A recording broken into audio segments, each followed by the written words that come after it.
Hello, everyone, and welcome back to Director Watch, an AwardsWatch podcast that attempts to get inside the mind of cinema's greatest auteurs, explore what drives them, and maybe we go on a few unrelated tangents along the way. I'm Ryan McQuade, the executive editor here at AwardsWatch, and joining me, as always, is my cheeseburger in paradise, Jay Ledbetter. Yep.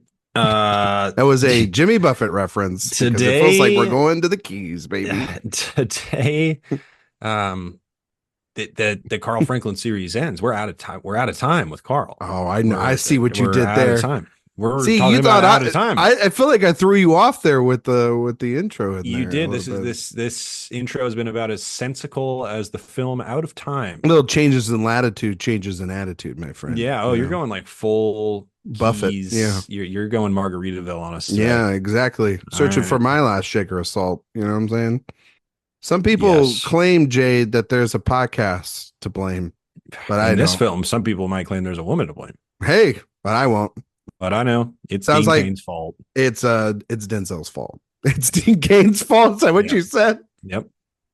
I think that's I think that's part of the platform for the Republican Party. It's Dean Cain's fault. Yeah, we're talking about Out of Time today. And if you can't tell, this episode is going to be probably this energy the entire way.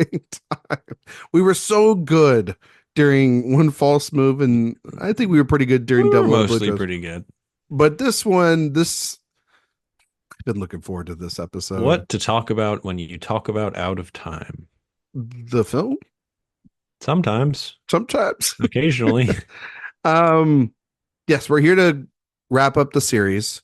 It's a quick one, folks, but we can't talk about it just Out of Time, Jay. I think that would be irresponsible because Carl Franklin's got some movies in between. He does. In between Devil and Blue Dress and in Out of Time, he has two movies. Yeah. Jay, did you watch them? I watched them both. I mean, of course I did. Well, you're the completest. I mean, I don't know how Allie your wife doesn't just get mad at you for being like, you're watching a what from a who to complete a what? To be clear, she does. And does she just like walk up for it? Does she? Why do you do it? It's a great question. And when did this start? Completist Jay? Yeah. Well, I've always had kind of like a collector mindset. I grew up collecting baseball cards and Crazy Bones and stuff, and it was like Crazy Bones. What? You don't know what Crazy Bones are? Look it up. You can look it up while I continue talking. Okay. But I've always just had that mindset. Computer and Ryan, got spammed. It has extended to Crazy Bones. My movie prints, of course. That's kind of my new vice. Is it with a S or a Z? I feel like it has a Z. I think it's just an S. Maybe I'm wrong. It might be. These things. It was sort of like marbles, but but they're like little monsters. You remember those? I remember these. I just never knew what the damn names were of them. Yeah, they're called Crazy Bones. And Go-Go's Crazy Bones. I gave a girl a kiss to get a Crazy Bone one time in elementary school.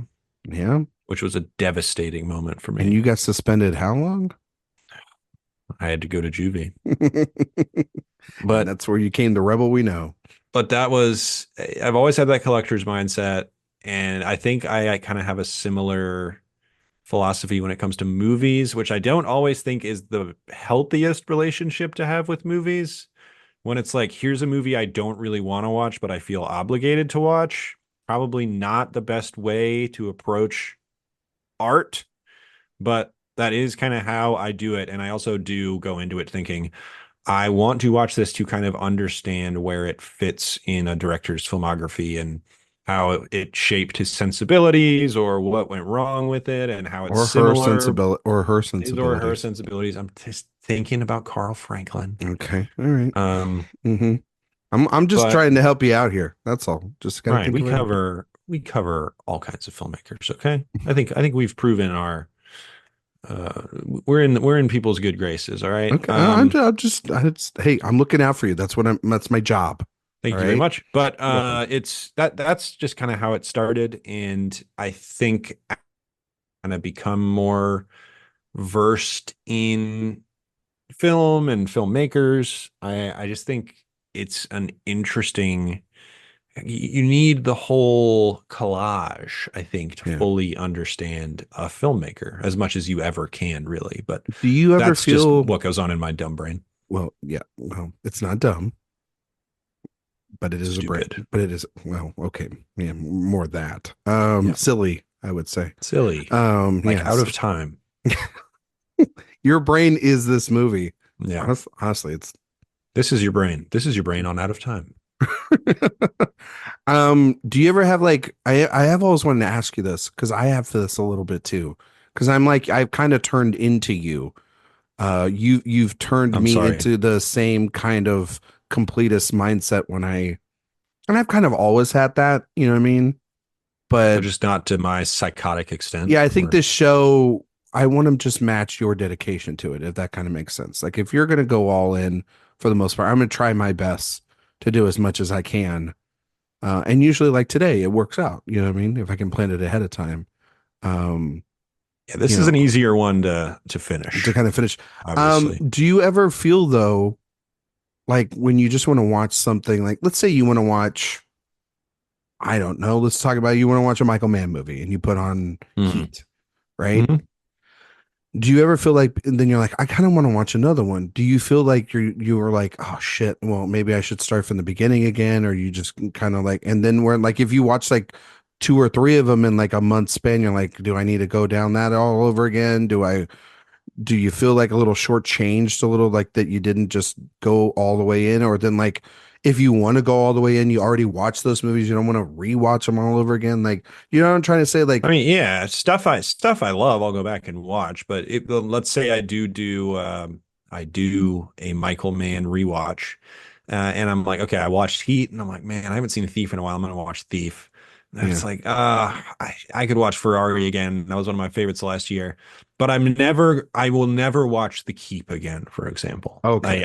I will not feel obligated to watch that movie. Actually, I might watch it again eventually. I But was gonna say when we uh, if we ever did a man series, you're gonna watch the Keep. I don't So think I'd just ever do that kind of thing for a director I've already done that with before. I unless it's will a shorter never, filmography, maybe. yeah, unless it's a shorter filmography, but I'll never devote a month to Michael Mann like I did whenever I did that. I do feel Um, like the well, I mean, never say never. I mean, But I'll do it with Malik every 3 times a year, obviously, but I'll do it with PTA. That's just easy. yeah, I mean, it is That's like a easy for week. sure, but Oh, there's so much stuff I haven't seen. I don't know. But then Like it's I need also to like, but then also you just know that you're never gonna get to it at this point. I So know, but there's directors I need to. It's not a foreign filmmaker. I need to finish Kurosawa. I need to do Fellini. I need to do more Bergman. yeah, Spend 2.5 years watching all of Bergman's movies. you go on the But island and watch all the movies there yeah, exactly. on the But Bergman Island. Yeah. no, Um. I think it's important. You gotta. I think if this podcast is about fully understand or attempting to fully understand a filmmaker, I think you have to watch as much of their stuff as you can. Correct. And I think So that's what our audience loves about I the feel an show. obligation to it a little bit for the pod, definitely. Do you But then feel it I for? also do it in my personal life. Do you feel the obligation for me? Do I think you should be obligated to do it? Is Yeah. that the question? No, not necessarily. Or It's that just you how want to it's do, just or what I do. you just want to do the work because you're like, I want my buddy to feel I do impressed. it. I do it for myself. I think I kind of do it for the audience. I think they appreciate it. Okay. I do it for you.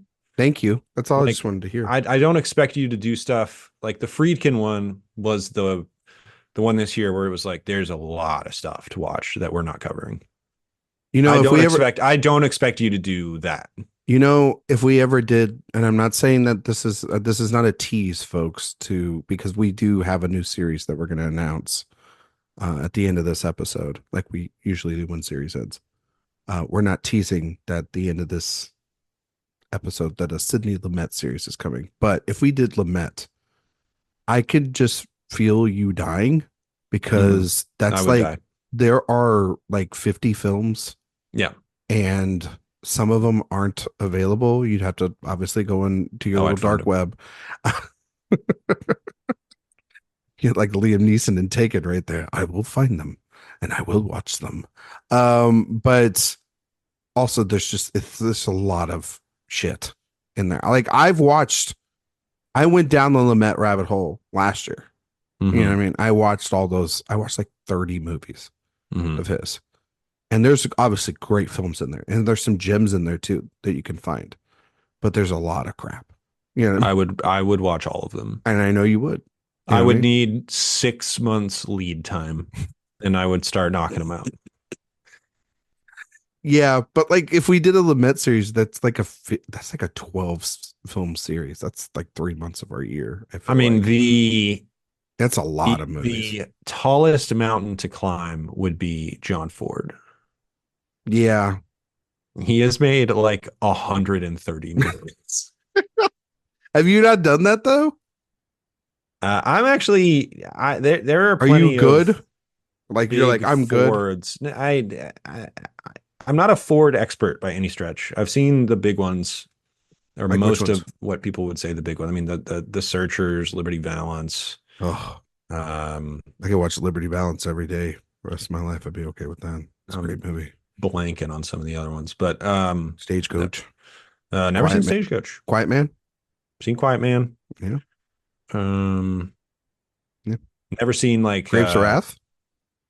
seen Grapes of Wrath. Okay. Never seen How Green Is My Valley, for example. You don't know how green it is? Don't know how green it is.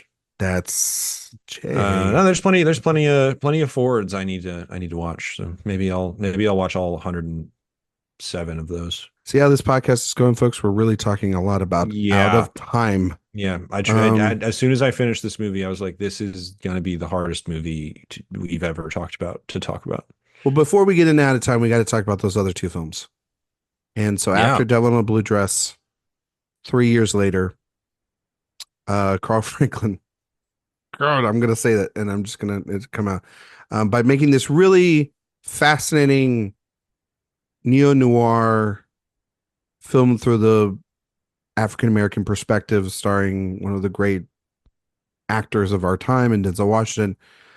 Pivots to making a movie about a white suburban family.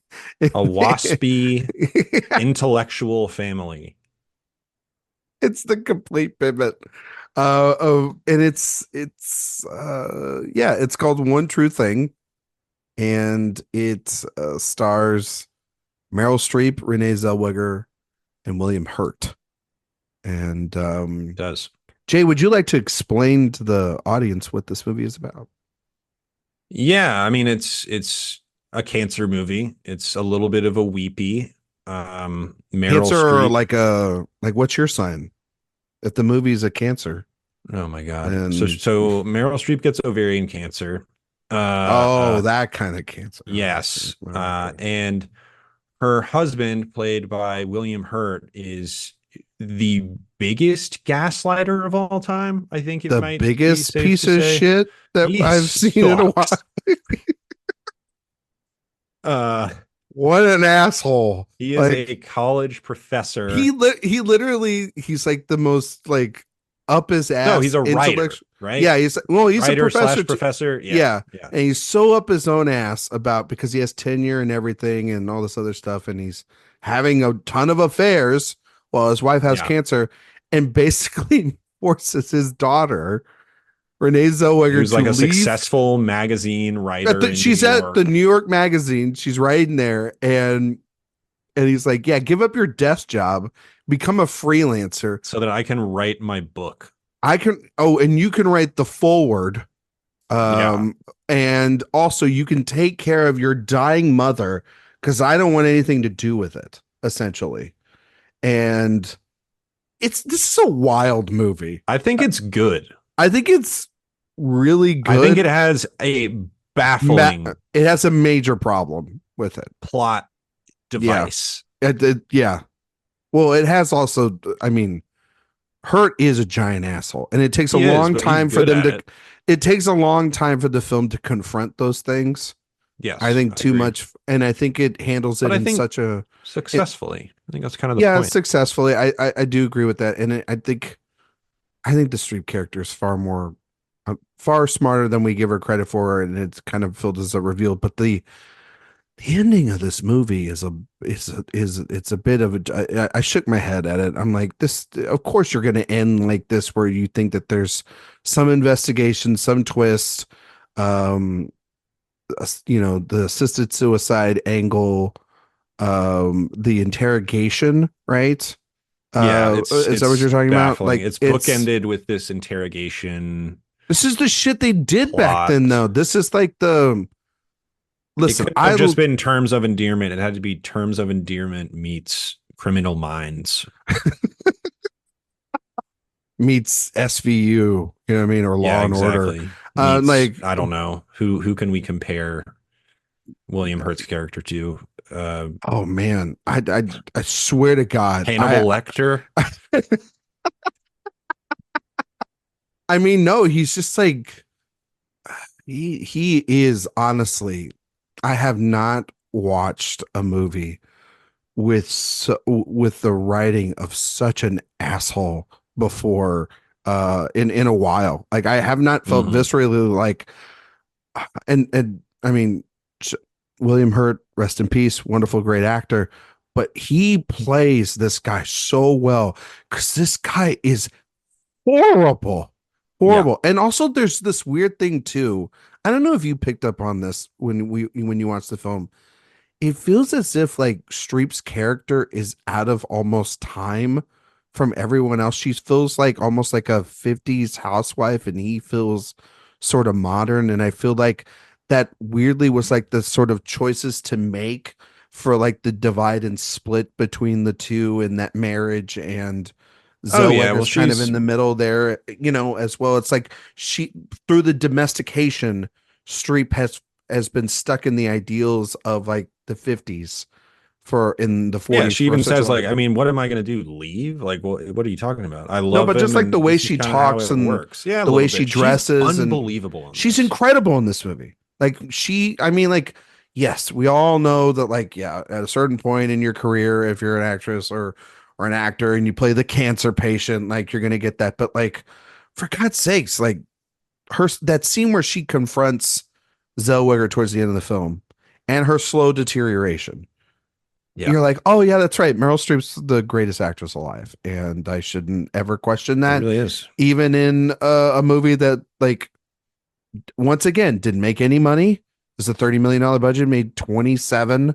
But she's the only lone. She's one. It's one of those She things. does for this movie what Denzel does for Out of Time. Well, it's what we talked about with when we did the '09 retrospective on the main show, where it's like Meryl Streep just makes movies, and they're Meryl Streep movies, right? Yeah, And this is not she's that. no, this is not that, but this is like the turn. We're starting to turn here in the '90s, where it's like it's not all her movie, but by the end of it, it really is.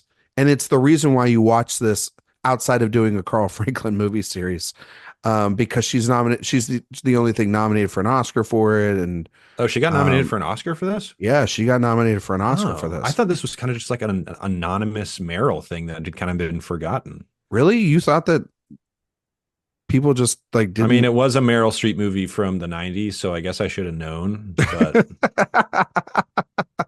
Yeah, she got nominated. I mean, she obviously she lost the Oscar to Gwyneth Paltrow for Shakespeare in Love that year.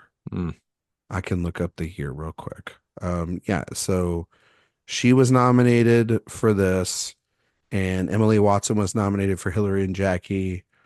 It was Kate Blanchett and Elizabeth, Fernanda Montenegro for Central Station, and yeah, Gwyneth won for Shakespeare in Love. Did you not know this, that she was nominated? I didn't know she was nominated for this. Fascinating, right? Very fascinating. Very fascinating. And so Is this the only Oscar nomination a Carl Franklin movie ever got? I guess. um I'm looking it up right now. The way to, Vamp I about it. guess Talk. it. What do you think of? Oh, this is a big question I have about when I was watching the film. Zellweger. What do you Yeah, think about her in the don't film? ever like her.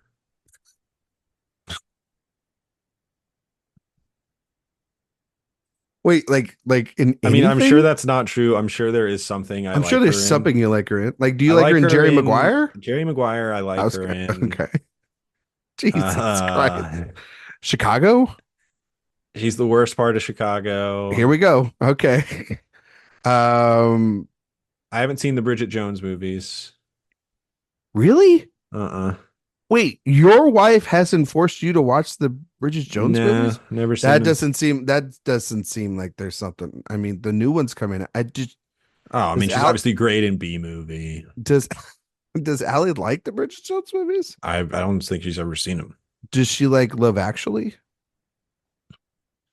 I've never watched Love Actually with her. What about Her what about like Christmas movie is The Holiday. okay? What Loves about The Holiday. wow, really? Yeah. Hell yeah. I love that. Notting Hill? Like this sort of like We actually just watched Notting Hill. She was kind of whatever on it. I was kind of whatever on Notting Hill. yeah, it's no, I'm just saying like those rom-coms That kind of from movie. London. Yeah, Yeah, yeah. she can do that. She loves a Nancy. She likes a Nancy. She likes Mm. a does she like 2 weeks notice with Hugh Grant, like the Hugh Grant movies? She is not really that into Hugh Grant.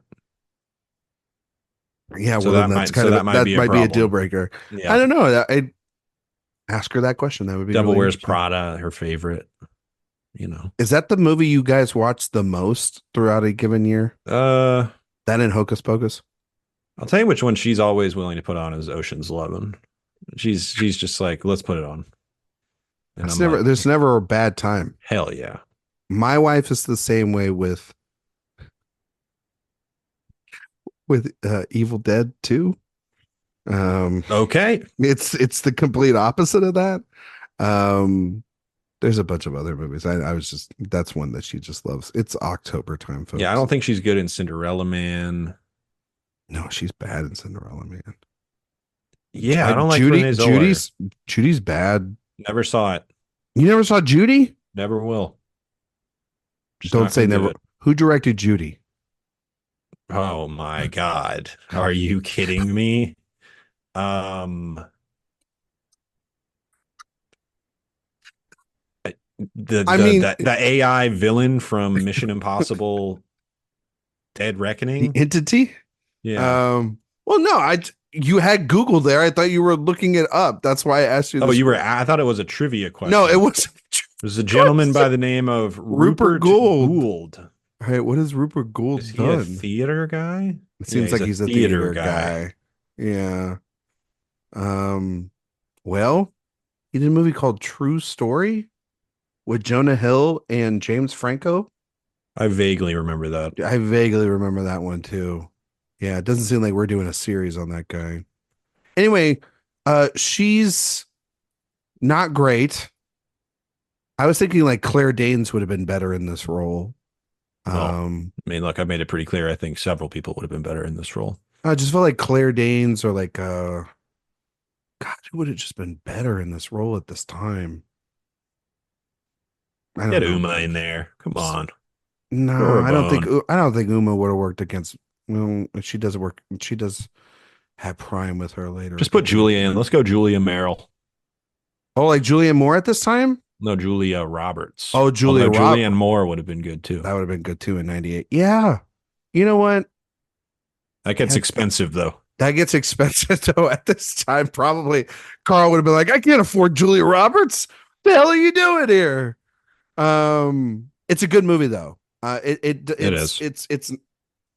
It's not great. I think it could be great. It feels very novelty, obviously. But yeah, that goddamn plot device just really upends it. So 4 years. Winona in there. Ooh, Winona would have been pretty good too. Yeah.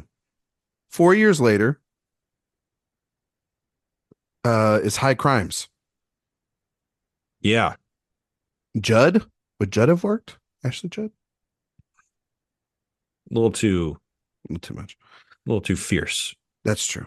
So this is the most money he's made at the box office, correct? I would have to Yes. imagine so. So this movie made $64 million. It's a $42 million budget. I'd like to know where that money was spent because I mean, Judd was real expensive at this point. was she really expensive? I mean, like this was billed because She was like a genre all by herself. so Judd and Freeman were reuniting after Along Came Spider, which is the Alex Hmm. Cross, or no, it was Kiss the Girls, not Along Came along. That was the Yes. sequel. Yeah. And so, just sorry, because in the books, see, I know this about James Patterson because when I was a kid, I read all of them. Along Came a Spider was first, and then it's Kiss the Girls, and in the movies, it's the other way around. So there you go. Wow. Um, hey, it's the stuff I bring to the table. All right, Mr. Completist. All Thank right. God. Thank God somebody clarified that. Anyway, it was Mm. that was how this was billed as sort of the reunion for Judd and Freeman. Yeah, she had like the what is it, the Double Jeopardy movie with Tommy Lee Jones. She was making movies like this left and right. You know what I mean? She was either making these or she was making like small, like romantic movies. She was like a cottage industry in the late 90s and early 2000s. She was, before she started doing movies like Bug, she was everywhere. Yeah, she was Um, huge. and Morgan is Morgan, and of course, High Crimes Just once again the official actor of Director Watch. I think we've covered almost every one of his movies at this point. pretty much we haven't done anything but Passion of the Christ. It's Jay's number one pal, Hmm. Jim Caviezel, Jimmy C. is in this movie, along I with think he's Amanda. quite bad in this. He is horrendous in this movie, Jay. He is absolutely terrible. Amanda Peet and a Apologies to young Jim. Adam Scott. Yeah, little baby Adam Little Scott. baby Adam Scott. Yeah.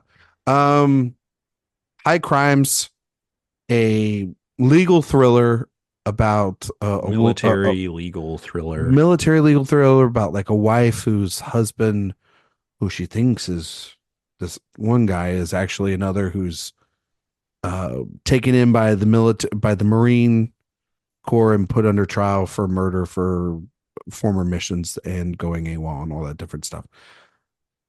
Jay, Yeah, thoughts on High Crimes? bad. Not good. It it, What a weird it movie. it is a weird movie. It reminded me, I will say, of the Friedkin movie Rules of Engagement, I was which sitting here, I was like, is this a William Friedkin movie? yeah, it's got a little bit of that. Like a It mix of Rules of intensely Engagement. lacks the tension of Rules of Engagement, which I think is kind Mm. of a demented movie that is it's not because of its craft or its tension that it's bad, but its messaging is just bananas. But that movie's ending is still like, holy shit. Like, It's the most insane ending I've seen in a very long time. and Uh, this movie just ends in the most conventional way. We were making movies like these left, like it's such a boilerplate, like it's boring. these And two movies that we're talking about right kind of now, goes exactly where you think it ends up. along with Out of Time, these three movies that we're talking about today, these movies were made a ton. These movies felt like they were just Yeah. churning these things out 50, 40, 30 million I at mean, a time. this is A Few Good Men runoff. This is like, yeah, this is A Few Good Men if it was done by Chat GPT. Like I mean, it's the, if you made like at a bar, after a while they have those like rubber mats that collect all the like disgusting alcohol. Jesus. And then you put that in a glass. This is like if somebody was making a bunch of delicious A Few Good Men beverages all night, and then the horrible mix of all the leftovers from A Few Good Men is left on the bar mat, and then you pour that into a glass. That's what High Crimes is. It's the most disgusting thing you've ever told to me. Good Lord. I'm just imagining. Would you drink that? No. No, but You it's ever just do the that? way. You ever do on a soda machine when you were younger, like a suicide? Okay. Yeah, but I feel like you're gonna make it dirty here or make it disgusting. So No. That just popped in my mind. Real that's nostalgic probably memory there. did you do that a lot? I would say regularly. Right? Someone said, what are you getting over there, Jay? Everything. Everything. Um, yeah, I would do a suicide every now and then. Yeah, we love It would it. always be interesting what it would taste like It because kind of tasted like nothing. I mean, it kind of always just ended up tasting like root beer. it tasted like sugar. Yeah, Well, yeah, if there was a root beer there, the root beer is going to overwhelm every other everything. flavor. Yeah, that's no, true. but it just even when the root beer wasn't in there, if you just like mix some stuff, you're like, this kind of just feels like root beer. You know what I mean? Because like root beer just kind of feels like it's. I think all your restaurants might have just had root beer, and you. I Thought think it I was just other mixing stuff. root beer. Yeah, Yeah. it's pretty weird. Wait, did I never have a suicide when I You were was a mixing kid? mug with A&W. W. Oh, that's wild. How dare you say that? That's I don't know. Hopefully my parents aren't listening to this. They might be like some terrible choices when I was a kid. I think Judd's terrible in this. Like I she's think she's fine. no, I think she's bad. Freeman's fun. I like Morgan in it. He's loose in this. He's He's got some Jimmy Buffett literally energy here. he is loose in it because he's playing like a His he's that's the go ahead, but then you just reminded me of what I think is the biggest problem with this movie. no, go ahead. Go ahead first. Well, it I starts insist, with sir. being like it's like sometimes it wants to be Leaving Las Vegas, and other times it wants to be A Few Good Men, and those are so in conflict with each other. It gets occasionally like kind of treacly and overly sincere, and then in other times it's like this is a very important war, tragedy, and it's like you guys got to kind of pick a lane here. They're following you at every corner. You can't even go into Yeah, the and then it's like supermarket and Enemy get of the cheese. State as well. I Yeah, guess. it's weird. And then yeah, but like then there's the first part of and then like weirdly the whole thing too. It feels like I don't know. It feels like and then it feels like a rom-com at times too. It's very Yeah, weird. the And then movie like opens with Ashley Judd discovering that she is ovulating and immediately needing to have sex with Jim Caviezel. very quick relations with Jim Caviezel because she has to make it to a trial on time. Well, she doesn't need to have sex with him because he's Jesus Christ and just have like an immaculate conception. I didn't know where that was going, but thank God we got there. Yeah. Freeman is also like he literally states what his character is. He's like, you have to play within the law, but I'm the wild card. And I was just kind of like, you know what? If this movie's gonna be on the nose, at least Morgan Freeman understood the role he's supposed to play in it. And I actually respected him. I thought Amanda Peet was weird in this movie too. Like the whole like let me have the crazy Adam Scott stuff is weird. yeah, that's all like yeah, that's all just kind of brushed under the table and yeah, the movie's so weird. And then it does the twist at the end, which you see coming a mile away because you know you got 15 minutes left in the movie and everything's wrapped up from the court. And and then the movie ends almost setting up a sequel with the two of them, like right because they're like, yeah, we could build a law office together, him and like Freeman and Judd, and I'm like, yeah, it is. You got to be fucking kidding me! You want to have Devil in more a of blue this? dress. Yeah, it's the nice guys. It's Devil in the blue dress and all over again. Insane. That was pretty crazy, huh? Let's start a business together. Yeah, like your husband literally almost killed you, and I almost drank myself to death. Want to be partners? Want to get a bank loan? Look, they got through it.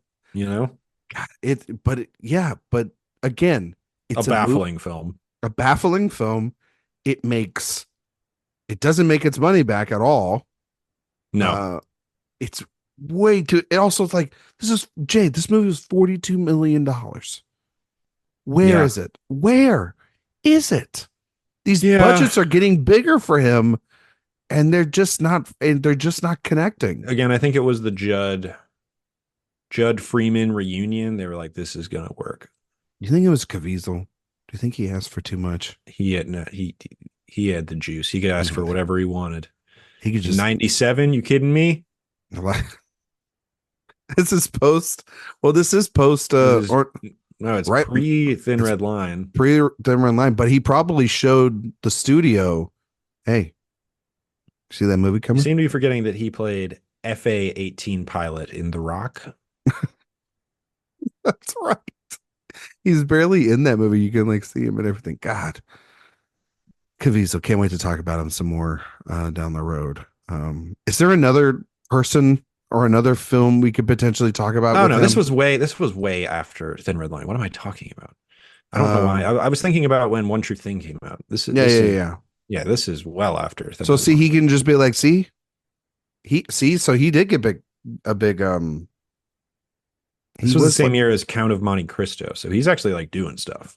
that.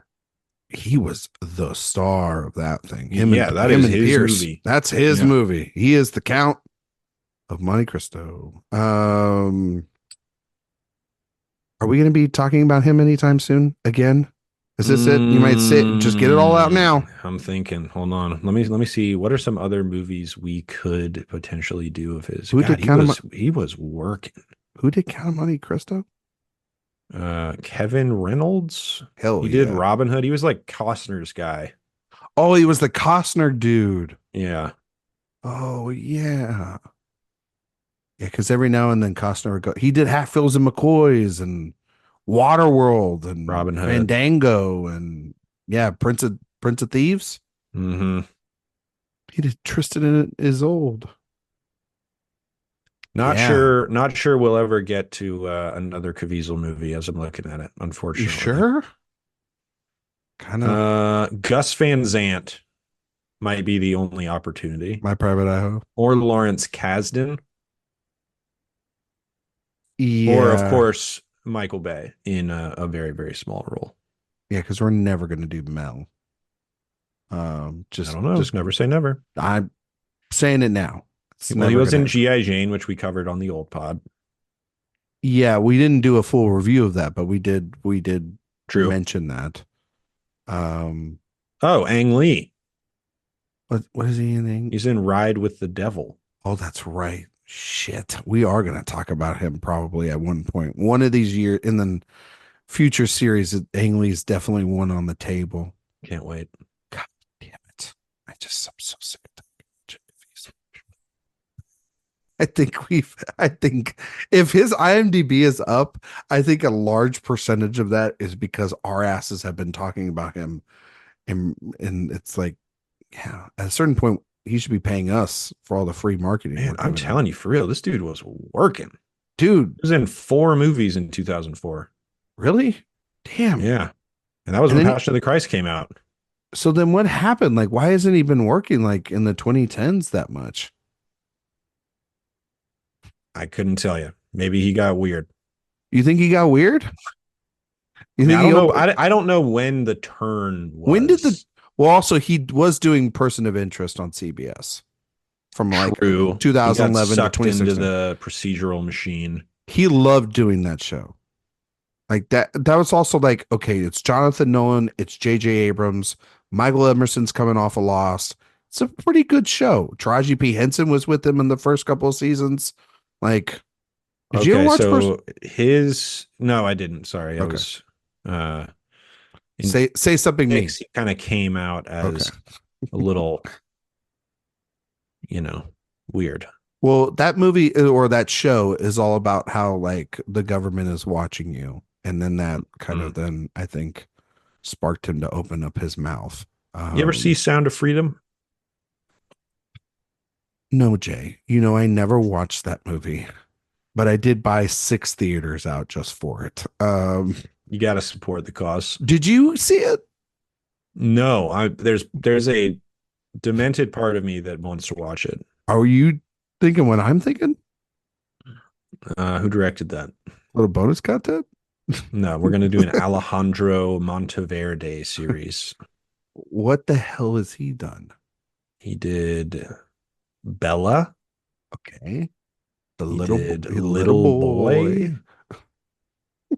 He did Sound of Freedom and a movie this year, Cabrini. Cabrini. Did you watch Cabrini? Haven't gotten to that one quite yet. I will never. $50 million award.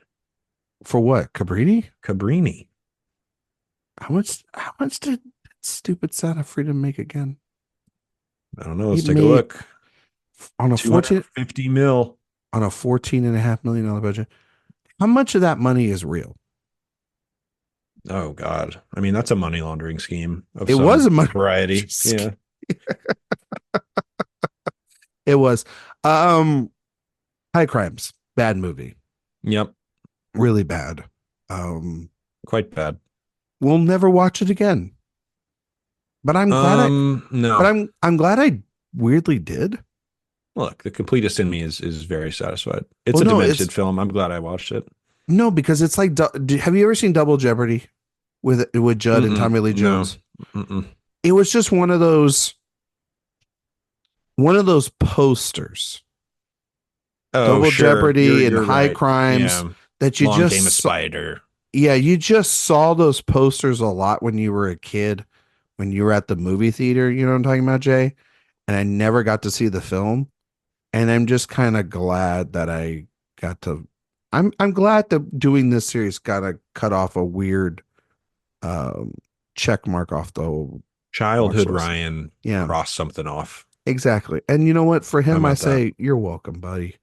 But we're here to talk about Out of Time, Which is a normal movie. a movie that comes out a year after High Crimes, and is not the last film that Carl Franklin has ever directed, but it is the last, I would say, relevant film that he directed. Would you say that, Jay? Yeah. Okay. Apologies to Bless Me Ultima. This is kind of the Gazoon last type. gasp. Um, um, Gazoon type Ultima. I'm sorry.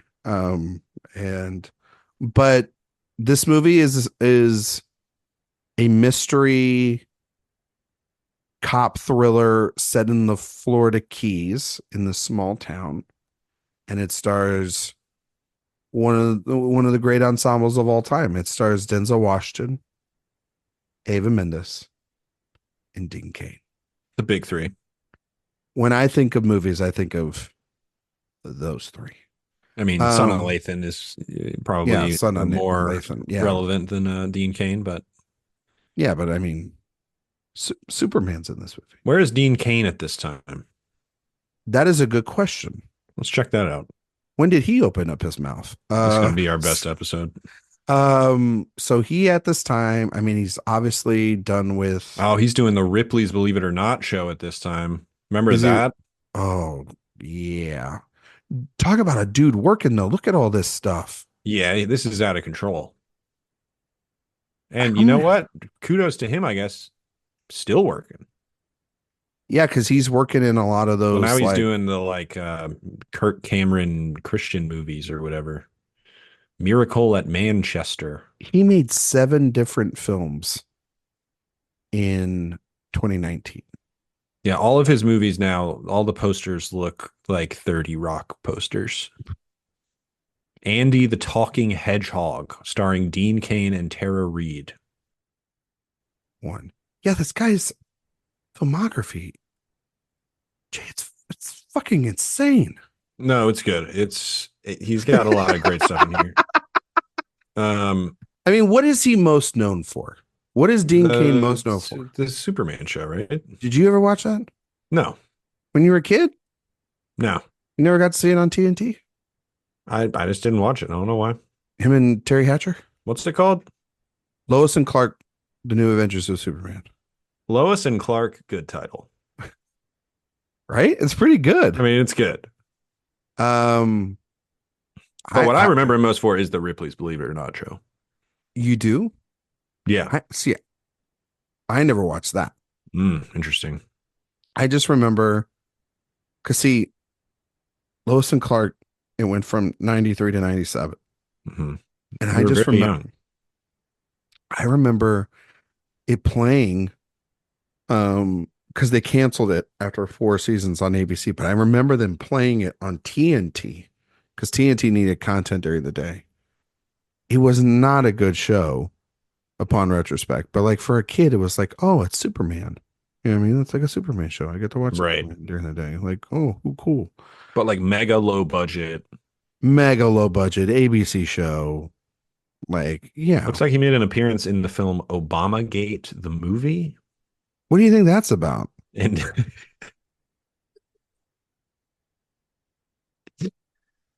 who knows? We'll have to check it out to find uh, out.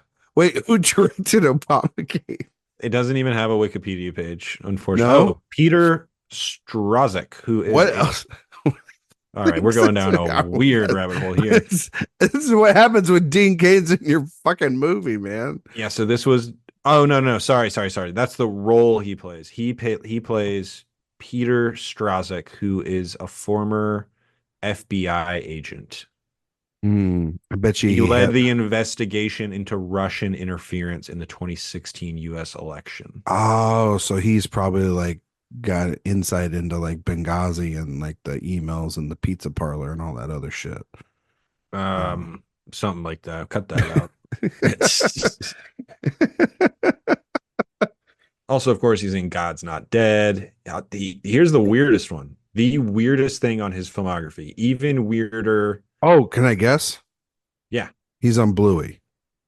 No, that is you're close-ish, but Ish. this is even weirder than Andy the Talking Hedgehog. Teletubbies.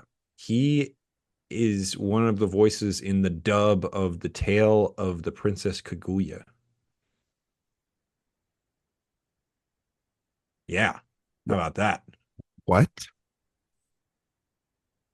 Holy Big Ghibli guy. He's a big Ghibli guy? Big Ghibli guy. Wow. So that's They'll interesting.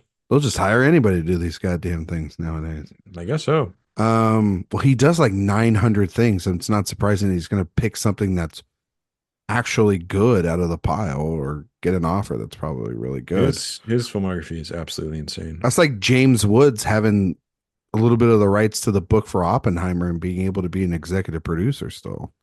So, that is very funny. terrible people. You read that whole thing in the Variety when he came out about that. He was just like, yeah, they didn't want me around because of my political views, so I just took an EP credit and didn't go up there and accept the Oscar that should essentially been mine. I'm like, dude, that's EPs never win for these things. What are you talking about? He's in Madness in the Method, which was directed by Jason Mewes, like Kevin Smith's guy. like Jay? Silent, like Jay, Yeah. like as in Jay and Silent Bob. Yeah. How do you feel about him being the representative Jay out in the world, in the culture? Is he the most famous Jay? That's actually a good question. This Out of Time episode is really good. This is going to be one of our best episodes. So, Jay, let's get away from the Dean Cain corner, please. Well, I want to talk about famous Jays. Okay. Well, it's got to be Jay-Z, right? Does that count? Does that count? Or, I mean, as far as pop culture is concerned, I would think it's Jay Gatsby. Oh, okay.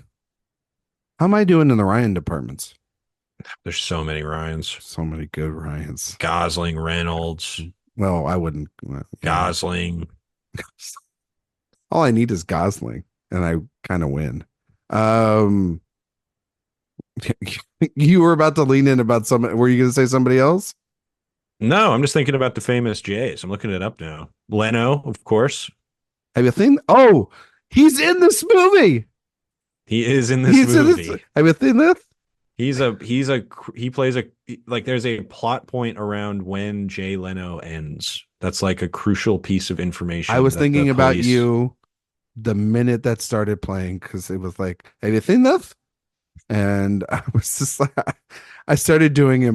And my wife looked at me and she said, if you and Jay do Jay Leno's and impressions on the podcast, I'm done with y'all. And hey, have you seen this? Have you seen this?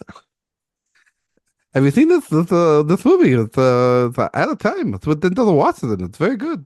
This is straight from the headlines. There's this woman who completely bamboozled this police officer. Can you believe it? Who's investigating it?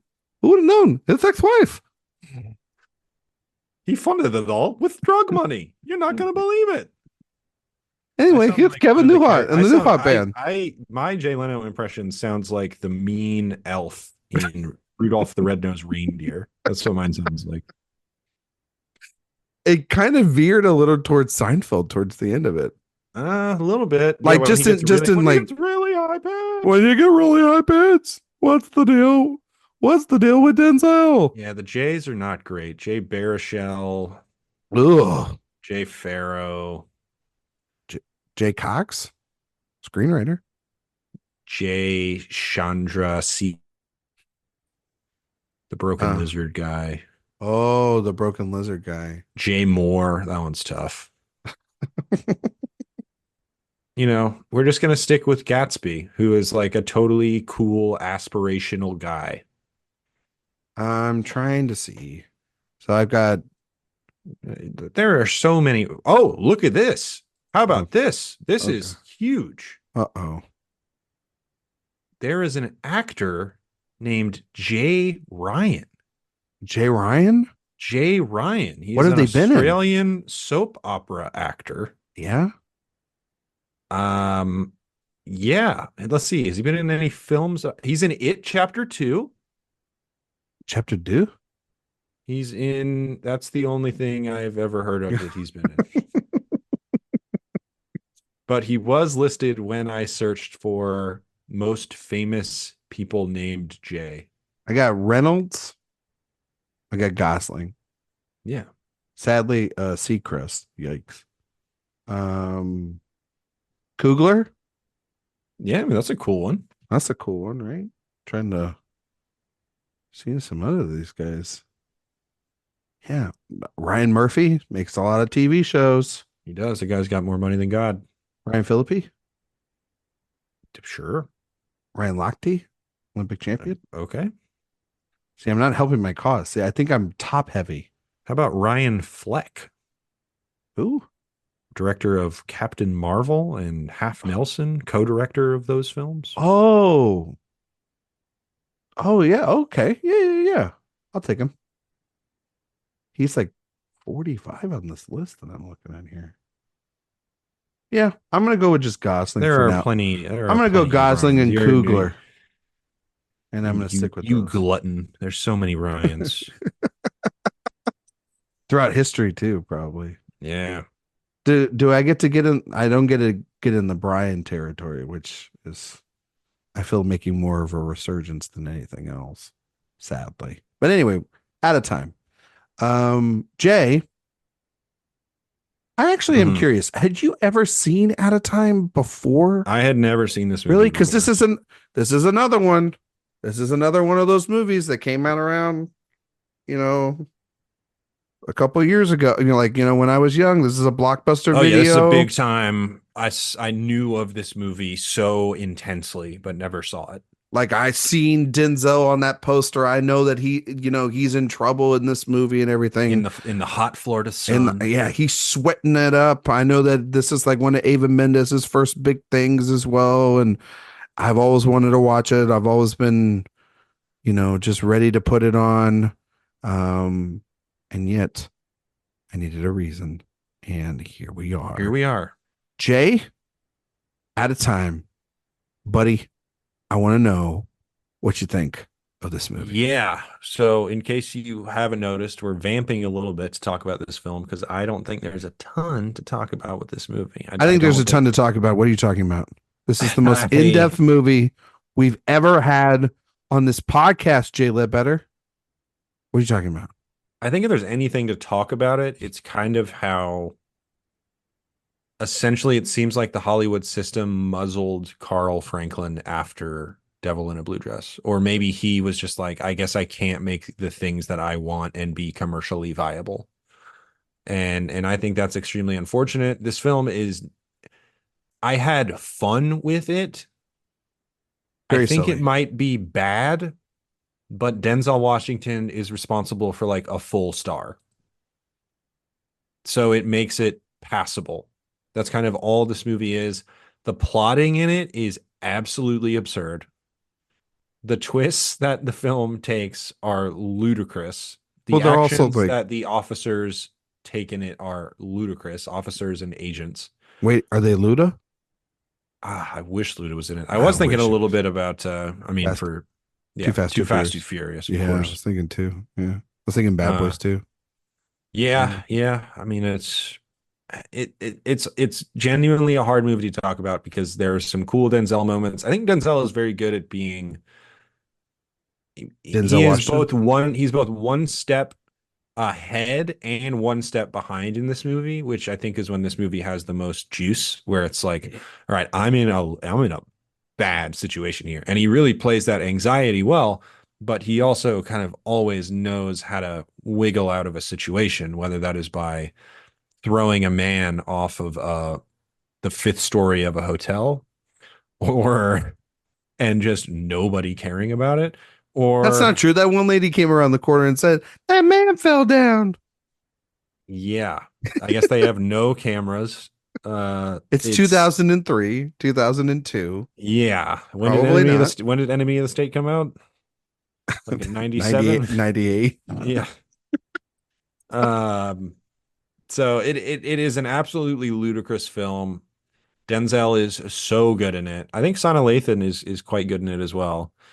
And there is some stuff in it that does remind you of Carl Franklin's sensibilities. I think that largely lies in the relationship between Sana Lathan's character and the Dean Cain character and how Denzel grapples with that relationship. You can certainly put together some racial implications when it comes to that storyline. But it's mostly disposable schlock elevated by Denzel, which is, 30% of his filmography. The Florida Keys has been like a destination, it feels like, for in this era of the early 2000s to late night or in the 90s as well too, like, Out of Sight, Birdcage, some great films that were there. And then the Thriller, The Caper, there was like a film with Pierce Brosnan that was made. There was a really bad movie with Morgan Freeman and Owen Wilson. I think it's The Big Bounce, if I'm not mistaken, was the title of it. That was around this time. It was another Elmore Leonard adaptation, and Mhm. like it just felt like everybody was making one way or another a Florida Keys movie, right? Because it's like we finally, and then also like Bad Boys 2 is set out in that location as well, and they got to just, it felt like Hollywood discovered the state of Florida I in just this Googled movies set and in the Florida Keys. got to make movies out there for a little bit. um I gotta say, this movie for me was hyped up for so many years. It's like, God, Denzel's a bit dirty cop. He's really dirty, and it's all gonna It's catch not up to him. exactly And Training Day. it's not, but it's like he's on the run. You know what I mean? Like Ava Mendes gonna come get his ass. And then when you actually like watch it, and like on paper, that sounds kind of cool, right, Jay? Because it's like, oh, Denzel's like a conflicted character, and he's got to like, but he's an authority figure, This is what, the and year after Training Day? Is it's that right? like a year or two after Training Day, right? Because Something like that. Training Day is. See, you're making me do this in the middle of 2 years Yeah, Training Day after. is Training Day is oh Oh 02. one, oh one. Is it? It's 01. Oh yeah, Training, yeah. Okay. yeah, I saw oh the one. award in oh Yeah, 02. you're award in Yeah, 02. There you sorry. go. See, that's when it So happens. this is almost definitely a deliberate play on that. It feels like it, right? Yeah. And yeah, and Franklin and Denzel coming together to maybe make another character that he could, because again, Maybe. the movie kind of ends with like, well, they're back together, and maybe this small town guy gets his act together, but maybe it's a singular case. I don't know. Cop procedurals, Yeah. you can always go back to those characters. I mean, hell, they do it on TV for years, right, Jay? And so I put on the movie and I watched it. And March just kind of sat there.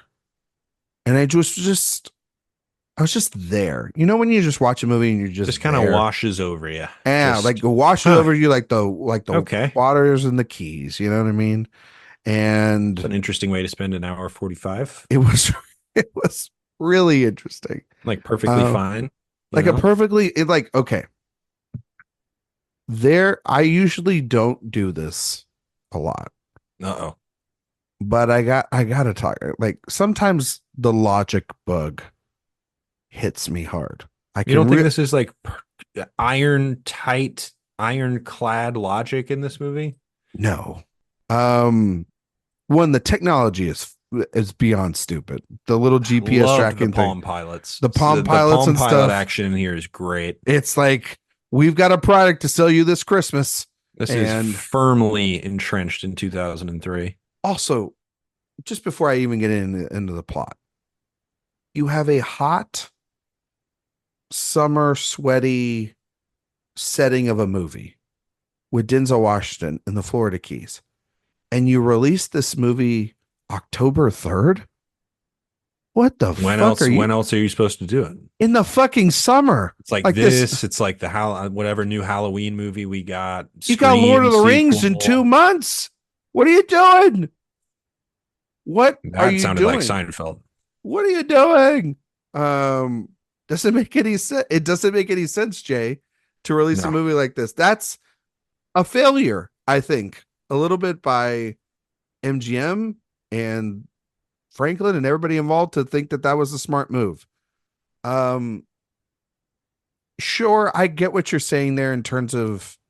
I do think you're right. There would have been such an interesting thing to for the film to discuss, or for even in the twist, for the film to discuss the racial dynamics of the relationship between Lathan, Kane, and Washington's characters. No, but it's just all But it's all mechanics. surface level Yeah, because for sure. and I think Franklin, if this was the movie after Devil in the Blue Dress, Hmm. maybe he can get away with that. Maybe he can get a say. Maybe. Because it's working right again with Denzel Washington. And it's like, if Denzel goes to bat for him, then maybe he could. He makes 2 movies in between that feel like surrenders. Ouch. And when you surrender, you lose your ability to make any choices, I feel, that are thematically interesting. And this movie is missing those components of the 2 films that we've talked about in this series. Mm-hmm. And then therefore it makes it a pretty by the numbers standard film that for an hour 45 should really only be 90 minutes. I hate saying that, like, the pace of this thing is so up and down and It's just weird, a and you've got lot of speed bumps. a lot of speed bumps, a lot of side characters, a lot of disbelief. The whole phone record being deleted sort of thing sequence was beyond stupid. That one's the hilarious. the reliance on his buddy, the medical examiner. Medical examiner, fun. He was fun. He was also in High Crimes too. He plays like the guy like at the supermarket. Remember? Oh, yes, that He's is yeah. him. So he's in Double Franklin's. When He's in Amanda his. Pete is like, this wouldn't be the first time I kicked a creep out of a grocery store. Would you want Gruyere cheese or cheddar cheese with your grilled cheese? Like it was like the conversations and the dialogue in that movie is so stupid. But the other thing is this is clear, and I hate saying the word surrender to somebody like Carl Franklin. His names aren't on any of these scripts, but his It name is a was little clearly sad. There's something was sad about it. there's something about like you're right, Jay. He's been punished He's been for creep swallowed up. and this is the problem that the studios do to I was not going to try to bring this up, but I couldn't help but see today these articles at the time of recording of the Hollywood Reporter article that talked about Joker Folie à Deux, and it was titled like "Hang in there, Todd Phillips." Did you see that today? I did Anybody not didn't see see? that. And it was basically this article about like, hang in there, your movie, you'll be misunderstood and you'll have a career and da da da. It was basically like trying to pat this man down off a ledge. But a lot of people brought up Nia DaCosta and brought up Chloe Zhao and brought up even someone like Steve McQueen after Widows didn't financially do well. And tons of Is it black this one? Why directors. no one will get fired over Joker Folie à Deux? It That was one? I would think it was that one. But basically about like a little bit about the privilege that follows a movie like that in a movie and movies made by people of color on a grand level, right? Because that's a $200 million movie that made like 40 million at the box office its opening weekend, or less than that even to a certain extent, right? Joker 2. And then I thought back to the series that we're doing, and I thought about Carl Franklin. And I thought about what if Devil in the Blue Dress does get to make a little bit more money with Denzel Washington as a star? What if One False Move is nominated for Best Picture? It could have been kind of revolutionary. It could have changed a man's life. Instead of doing 3 episodes of the fucking Menendez brothers. You know what I mean? Or having to do. He directed that Aaron Hernandez show. That's tough. That's I haven't rough. watched it, but the clips I see of that are absolutely brutal. But how much of that is even your aesthetic or style on what has already been established by others? He's directed some pilots where it's like, okay, that's kind of this person established what this is to a certain extent, but always for other people's writings, other people's ideas. It's never about something for him anymore. And obviously he's older now, so there's not much of a fight there to kind of put up, and to do the work is very gracious. And he's 75 now. Yeah, he's very, it seems like he's very comfortable where he's at. And so maybe we're putting up a fight for him for no reason. And this is kind of the thing of like ownership over directors' filmographies. But you can see the tail, but you can also see the tail of the tape. And you can see that if I made 5 movies in a row, an audience said, no, no, no, no, no, no, no, no, no, I need to make a career path to probably survive. And by this point, even though this movie is stupid, and very stupid, it's dumb fun. It's very silly. It's fun. It's fun. It's dumb. It's predictable. It's not, you're not, breaking the bank with it. But it is a sad realization, Jay, of a director's filmography. And it's a part of these exercises we actually don't actually do a lot, where we are looking at someone here that didn't get to really fully live out the dream, right? That they had speed bumps and they had unfortunate compromises that they had to make.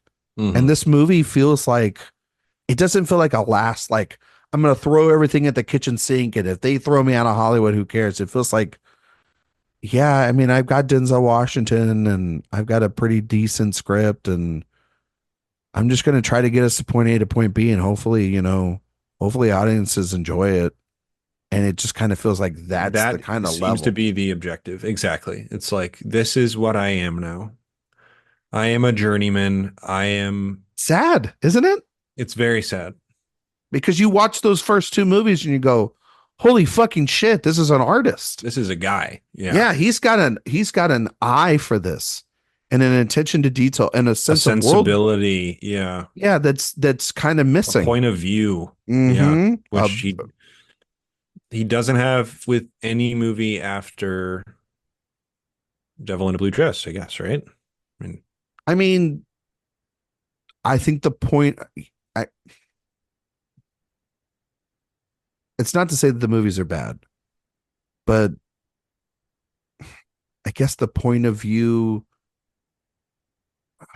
you're right. I mean, like, I was trying to think of maybe like the following film, the Meryl film. I like One True Thing. Yeah, if One True Thing does it have his eye on it? Does it? It doesn't feel like. Does that not feel like every Nora Ephron movie, through the lens of? Yeah, I mean, again, it's terms of endearment. Terms of endearment, like James L. Brooks. Yeah.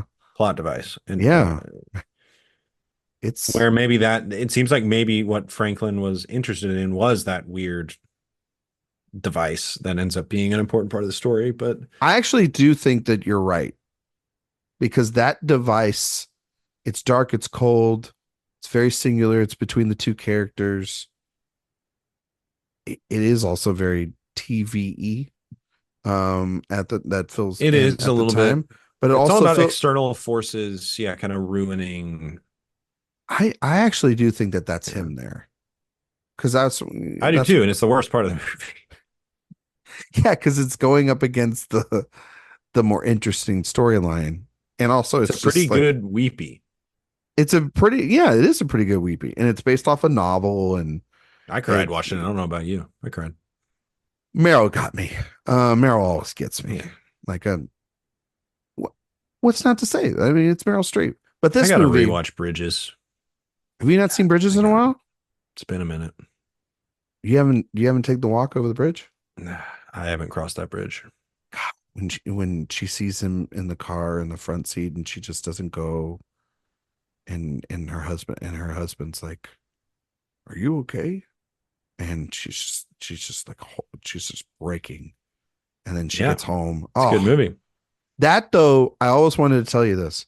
That plot device in that movie with the kids and the letters and stuff. And like The it one all flaw. it's the one flaw of the movie. But that's so like I give that grace because like that's how all those movies were fucking back then, where it's like, I want to tell you the story about the man that I fell in love with who came Oh yeah, who came English to Patient. who came to the farm while you and your father were gone, and I have these three journals that'll tell you everything you need to know about that weekend. It's like, Jesus, lady, three journals? Like, how do you have all you wrote more here than you about your entire life? But that's the point of the movie, and it's great. So it's a little bit, but also like just opposing that with the daughter subplot. Like, I think the guy that plays the son in Bridges in Madison County, fucking awful. Like, should never act again. Hopefully he didn't. Wow, But anyway, that's also maybe like a Clint one or two take sort of that situation man there. grew up to be Ryan Gosling. Or that kid. But anyway, back to the movie here, Jay. Out of time. Yeah, out of time. Out of time. Out of time.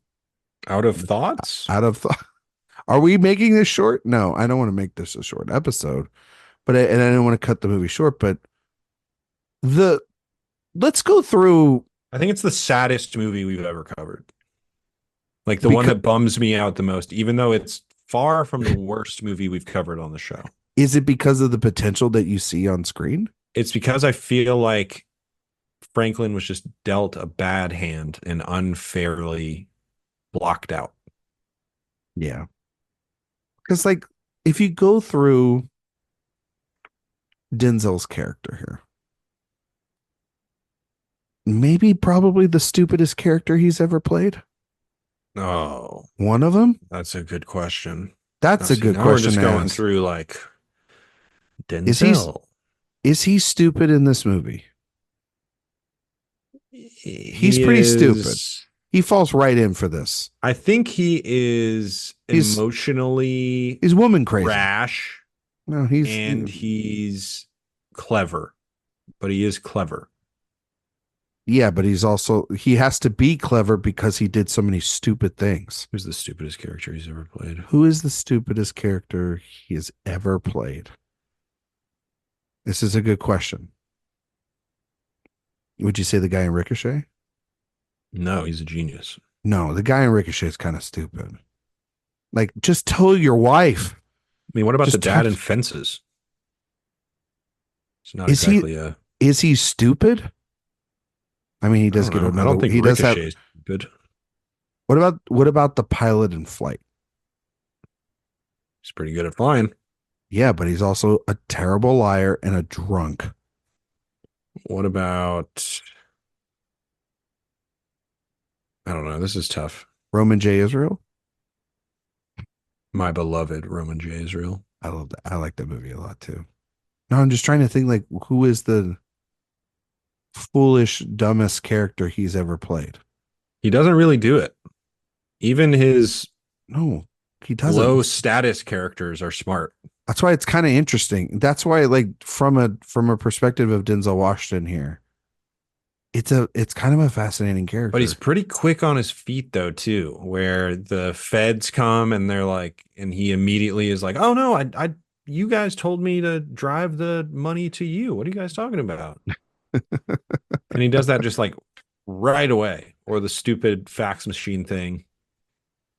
The Um, fax machine thing. Oh my god, I was sitting there just being like, is this really how easy it could have been just to lie if like shit just came in like that? The whole like him there's nothing funnier than him deleting the records of his ass on the phone records. Like seeing Denzel Washington work like that on an old ass computer like that yeah. is one of the funniest things I've seen in a The while. craziest thing to me was when the page gets printed off and it's all smudged and And he's like, I can unclear. read it. I can read And it. she's like, It's I fine. I can't can read read this. it. Can we get another copy? And he's No, like, I no, can no, read we it don't need to. perfectly. What are you talking What are you about? Why talking would you want a about? better copy than this? This This is pristine. this is like a first edition, baby. Like, what are you talking about here?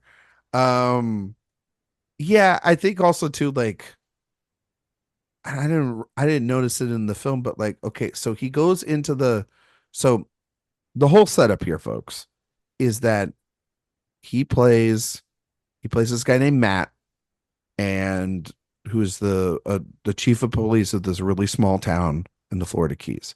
His wife is Ava Mendez. They are They're they are getting separated. They're in the separated, process about of to getting divorced. divorced, and he's having an affair Anne, with Anne Sana Lathan, Sana Lathan, who is also married or no, just dating Chris, who's Dean Cain, Superman, former and quarterback, former quarterback, and also like abuses her or abuser. and but they are having this like really intense sexual love affair, which if you want to just pause it there, one of the craziest sex scenes in terms of camera positions. It was as if Interesting.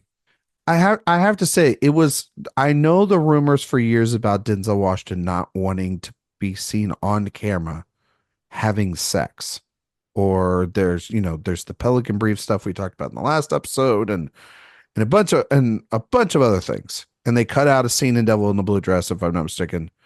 Devil in the Blue Dress for because he had a sex scene right in that film too. Correct. I Correct. don't know who was responsible for cutting that out, but it was cut out.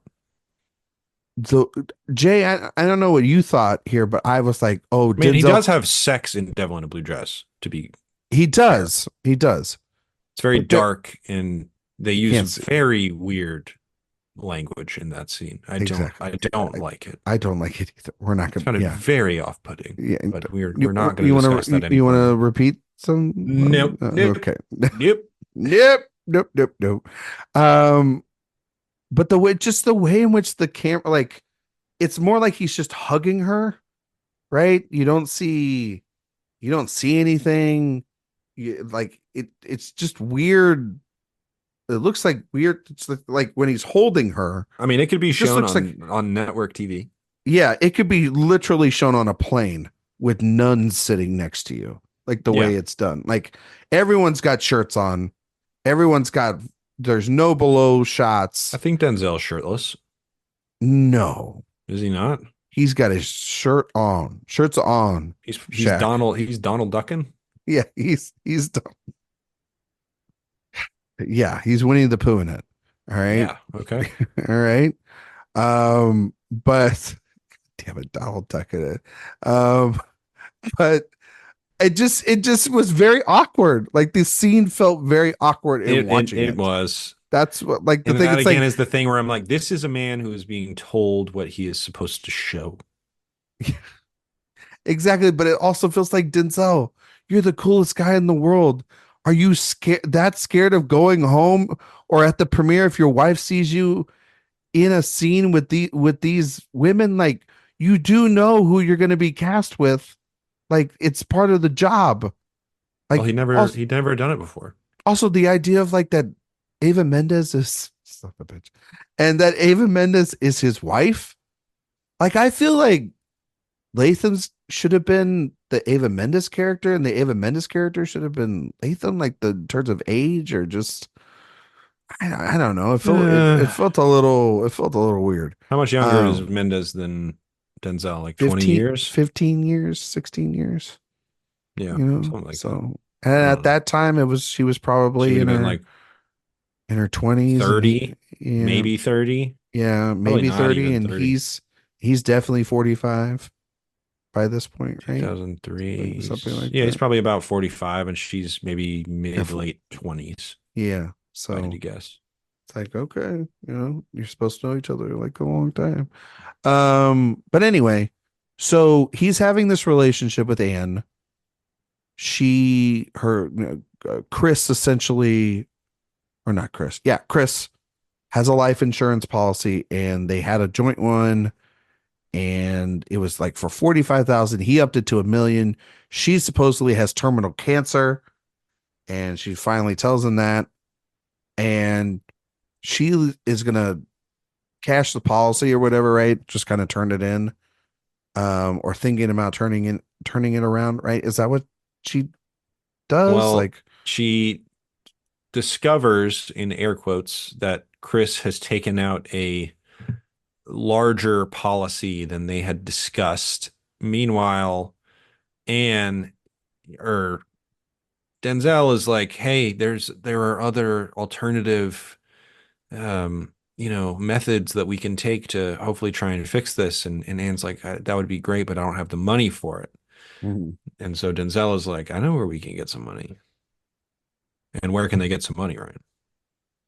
In the evidence locker. From the drugs About that 400 and something grand $485,000 from the to go to evidence of a Europe drug to bust. have a procedure or some sort of, Yeah, some sort of cancer treatment, yes, right? experimental treatment. Yeah. To be able to do that. So he gives her the money, he goes home, and then like what? He gets knocked out essentially or something like that, right?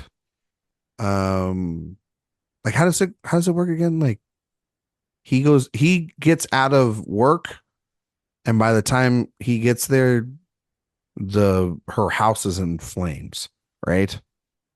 And then Yes. it discovers that two bodies are inside, and that Anne and Chris were left in there, but it seems like there's foul play, Darn.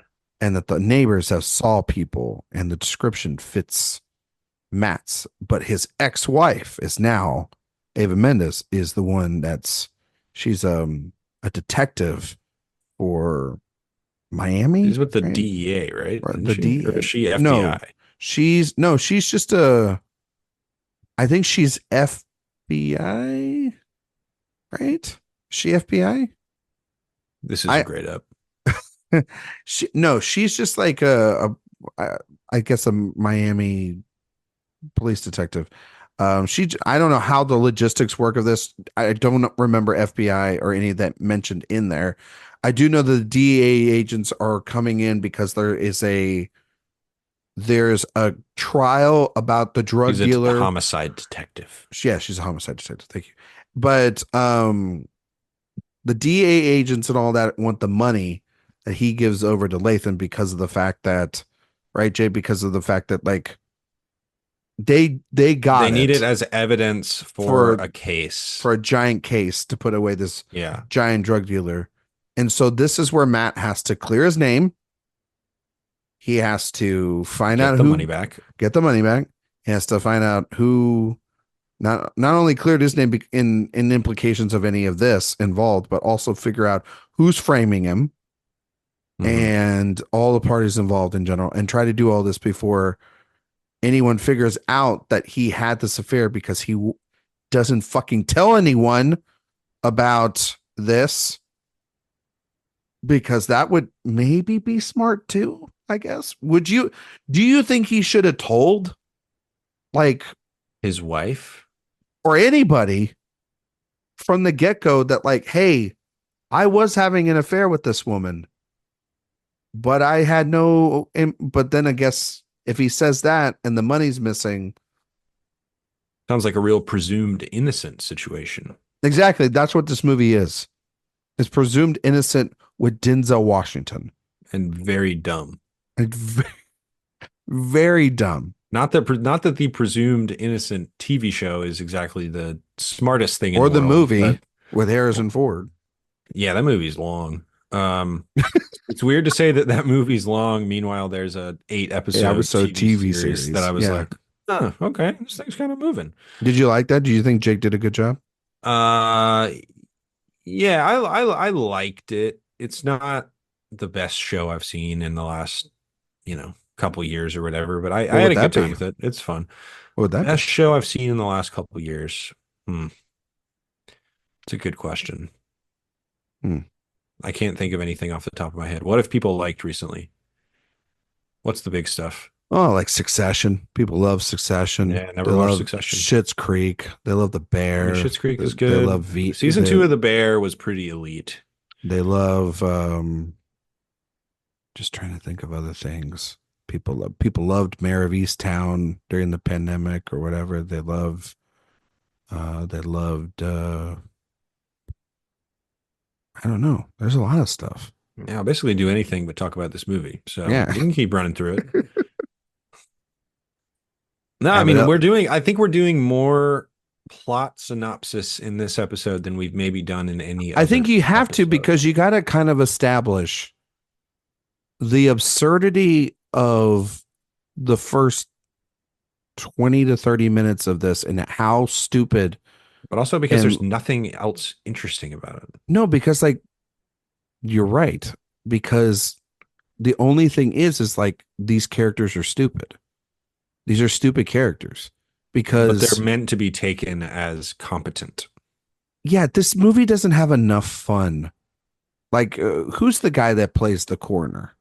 Who plays like the guy that's sort of The medical examiner, yeah, the medical examiner. Is that Tony? John Billingsley, Okay. Che. He is providing the right amount of fun. And there's a moment towards the end He's where fun. like when the DEA comes in and hands back in and him and Denzel kind of have like a back and forth, right? Mhm. And I was sitting there, I was like, oh, there's the Denzel Washington that's supposed to like, kind of walk around and everything. And, it just, I don't buy Denzel as a small town guy. You know what I'm trying to say? He's a I big agree guy. with you on that. I was he's like, a big town I don't guy. think he should be wearing a golf shirt. Denzel should not wear a polo. He shouldn't wear, Tommy Bahama. Like, you know what I mean? If he's going to, He can wear Tommy Bahama. He can't wear. He needs to shoot people though. He can't like, wear like want him to kill people. that little just collared golf shirt that he wears. I'm like, I don't believe it. Oh, you mean like the small town like sheriff polo shirt? Yeah. Yeah, he can't wear that.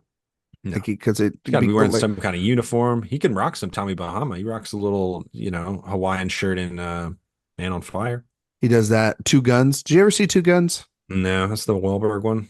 The one with Wahlberg. I gotta tell you, that movie's fun. It's kind of like the fun version of this because like it's him and Wahlberg. Interesting. They're kind of battling each other. There's fun with it. You know what I mean? And yeah, they get caught up in it. The problem is for a movie like this to work, you kind of need somebody maybe to go opposite with them that it's got like good that is rapport. true. There's nobody like who is the antagonist in this movie. Well, that's the thing. Like he kills off this the Alex Carter plays Paul Cabot. I guess Anne is the antagonist, the secret antagonist. I guess Chris. so, but like it's not revealed. Those two aren't revealed that they faked all this shit and framed him until very later in the film. And also when we find out about it, we never see them. No, we never see them. And they're also, it's like terribly shot too, by the way. It's in this dark. It looks very generic. You know what I thought TV of? Show. You know what I thought of? I thought I was like discount Cape Fear. You know what I mean? Have you ever seen the ending of Cape Fear, Scorsese's Cape Fear? Yeah. And it was just like on the boat, you know what I mean? And that just feels like a fucking wild ride, This felt like, oh, okay, we're just ending it here in the bayou, almost. It felt like we didn't even feel like we're ending it in the I kind of swamp. like the ending where Che is like, "You got to get the money, man. What are No, you?" that was fun, but that's the fun missing. It's like, Yeah. Oh, you you're know, talking about like the big gunfight at the I'll end. give you 3 minutes and then I'll change your mind about the $1 million. Like that's some fun shit. As Like, his wife. And it's like, yeah, yeah, they love each other they again. do it. It's good. Do you like Ava Mendes in this movie? She's fine. She doesn't do much. It's a thankless role. I kind of miss her in movies. I thought she was a good presence She was, in yeah, movies. she did some stuff. Can I say the ultimate thing when I think about this movie when I was watching it? You can And I think it would have helped Franklin make a crap ton more money probably on this thing. hit And me. it might have made the movie better. I don't think this is a Denzel Washington movie. Okay. I think that this is a movie for Will Smith. Interesting. I think Okay. Will Smith He's very good at frazzled. He's so good plays at that. frazzled so well. And we talked about this with Enemy of the State of like, what's a Will Smith movie? Well, this is perfect. Like he's framed, he's on the run, he's got to clear his name, he's doing silly shit. I buy Will Smith doing silly shit. Him and Mendes obviously go and work on Hitch together. That worked really well for them. They got good chemistry. Feels kind of like the right age. Will Smith is also better, I would argue, eh, maybe not better than Denzel, but I think He's more of a he's movie good when star he's at this like point. the only one in the movie because as soon as Anne leaves, it's basically Denzel interacting with almost no one. Well, the only person he's interacting with is Alex, which is Ava Mendes' character. And And only, yeah, but not in any sort of way that requires any chemistry. It's all no, about like they're I'm trying repression. Yeah. to outwit you and all that stuff. And I think Will Smith, I think about iRobot, where it's just Will Smith is sort of a one man army in that, where he's kind of, it's just all of these forces collapsing in on him, and he holds that really well. And Denzel, I think, is better when he gets to play off people, and he doesn't really get to do that in this movie. I mean, like, if he's going to also, I think the thing about Denzel later on in his career when he does more action films are okay, well, then if he's got to be on an unstoppable force, he But he's is, always an unstoppable force on someone else's behalf, kind of. yes, yes, correct. Like, when you think of like The Chloe his Glace Moretz character and Equalizer and Man on Fire, Man on Fire, Dakota you think Fanning, of of you think course. of him saving literally an entire fucking town and in Magnificent Seven, Magnificent Seven, yeah. so like but there's something about like even in Book of Eli, he is He's kind of wield doing it he's a in the wielder of name of death. something. Yeah. Yeah, man. Like that's what makes Denzel Washington so fucking cool. It's like he's not flawed, he's not frazzled, he's confident, he's gonna get shit done. And I mean like he's not bad in this. I just think that it's like a different side of him that I don't think necessarily 100% works. It's not an all-timer, even in this ballpark field for him. So weirdly, I was like, Yeah. but I'm telling you, I think like if Will Smith makes this, it makes 3 times what it made at the box office. Cause at this time, Will Smith was the king of the box office. Yeah. I Everything mean, he it touched was probably gold. inflates the budget a little bit too, but Probably moves it to about a little bit. 65. Let's Yeah. say it bumps it up to 65, I mean, but Denzel wasn't cheap, but but I think it makes $200 million. People would it's see possible. people would see a Will Smith movie, and then it would be like, oh, Will Smith in a sex scene too, and him and like he was the thing at the time, He's a man. guy who didn't really do that either. No, he wouldn't. He didn't. But like, I don't know, kind of would have been interesting to see him do it. I don't Yeah. know. That's just me. I don't know. I don't want to sound like I'm ripping on Denzel here, but No, I don't think we are. I just don't no, think it's a role best suited for him. no, I don't think so. And I Um, also think this movie's kind of got rocks for brains. The GPS often in a fun way, the but GPS tracker stuff was silly. The DEA kind of rope around the guy that played the head of the DEA, just be like, him having that back and forth with him was kind of funny too. Like it's like oh, that was pretty good. it's Yeah. the little moments. It's not the overall film. It's the little moments that make it Yeah. Denzel. I mean, Kind of. yeah, you're right. Those little moments where he is interacting and being like, all right, I'm going to hang up on you in 10 seconds. He's like, blah, blah, no, make it 5 seconds, hangs up on him. Funny, good Denzel stuff. The Being chase very scene. confident. I think the best scene of the movie is the chase scene in the hotel. Like not the action sequence where the guy Oh, when he's dies. trying to escape. Yeah, when the guy dies, that's I laughed my ass off when that guy That died. was absolutely ludicrous. The yes, and the CGI. I was like, oh, It's tough. I know what this is. We're in 2003, man, because like that's Yeah. exactly how it looked back then, man. When someone's hanging off a balcony. Yep. But no, I just like the design of, and also again using his smarts, being a step ahead. I like when Denzel in this movie, and maybe this is just his thing. I like when he's a step ahead, Jay. I don't like when he's a step behind. Step behind is not the Denzel Washington I know. That's Will Smith. That's Will Smith. But Will Smith's good about being a step behind because then He's very he good at it. finds a way to get 2 steps ahead. You know what I mean? Oh, by the end of the movie, and that's what makes those movies. Even though, yes, you and I have talked about that. We talked about that with Robert on Enemy of the State of like, man, Will Smith could have all this stuff, but there's something about a formula, right? There's something about you got to respect the formula a little bit there. And watching a movie like this in this era is like, damn, If this movie I has to get be it. made, then I agree with you. Will Smith would be better. Yeah.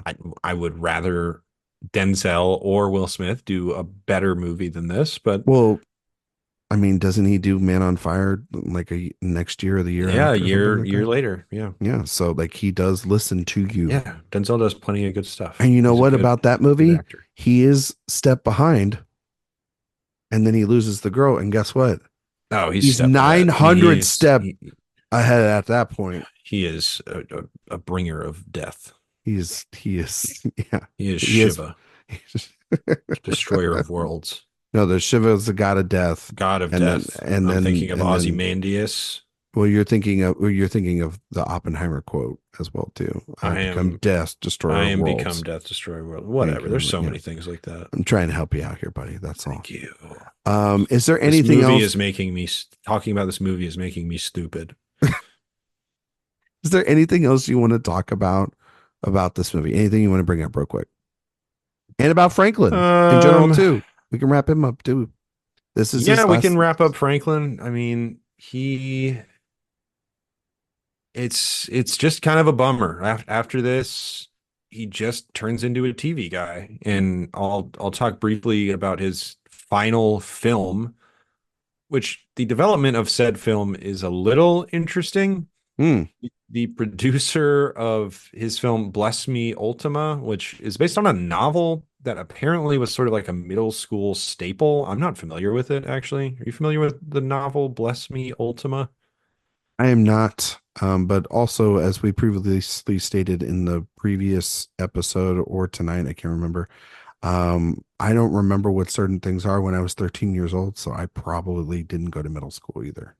That's true. Yeah, thank you very much. But this movie, so Christy Walton. You're familiar with the Waltons? Like basketball wall? No, like Walmart. Oh, the wall people. Okay. Christy Walton is the widow of the son of the founder of Walmart, and What a family tree So we're she getting was a here. part of the Walton fortune, and she set up a movie studio specifically to make this movie. This is the only movie that Tanaha Productions ever made. Wait, and that's the production company they made up? Tanaha? Tenaja. Tanaja, whatever it is. Cool. They've got a lot of money, so they can say whatever they fucking want. All right, cool, awesome. Anyway, here. And it is a total gun for hire. Carl Franklin, he did write the film, which is interesting. He wrote it and directed it, and it stars almost no one you've ever heard of. It's narrated by Alfred Molina. That's the one kind of name you recognize. So Doc Ock? they got him for about a day and a half to narrate. Doc Ock? Doc Ock. It looks like a TV movie. It's extraordinarily treacly. You can see the foundation of something interesting. It's a coming of age story about a young Mexican American boy going to Catholic school, but living with this healer at home, this who everybody considers to be like a witch. And him kind of discovering he's having this weird like childhood crisis of faith a little bit. And there's stuff in it where you can see why somebody would be attracted to this story, but it just looks like a TV movie. The performances are not particularly inspired.